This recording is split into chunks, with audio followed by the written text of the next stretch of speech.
Voltage 220তেই থাকলে, voltage যদি 220 থাকে তাহলে কিন্তু আপনারা চার্জিংটা তাড়াতাড়ি হবে এবং ব্যাটারির কোয়ালিটি ভালো থাকবে, ব্যাটারি দীর্ঘদিন মাইলেজ পাবেন। এটা হচ্ছে গ্রাফাইন ব্যাটারি 12 ভোল্ট 32 অ্যাম্পিয়ার।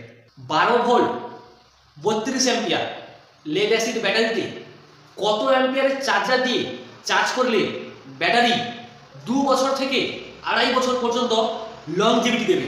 যিনারা ইলেকট্রিক স্কুটারে 12 ভোল্ট 32 অ্যাম্পিয়ারের ব্যাটারি লাগিয়ে চালাচ্ছেন বা কিনবেন চিন্তা ভাবনা করছেন 12 ভোল্ট 32 অ্যাম্পিয়ারের লেড অ্যাসিড ব্যাটারি, তারা কত অ্যাম্পিয়ারের চার্জার নেবেন এবং কত অ্যাম্পিয়ারের চার্জার দিয়ে চার্জ করলে ব্যাটারি দীর্ঘদিন ভালো থাকবে এবং ভালো মাইলেজ পাবেন? তো hello guys, welcome back to my channel KS enterprise.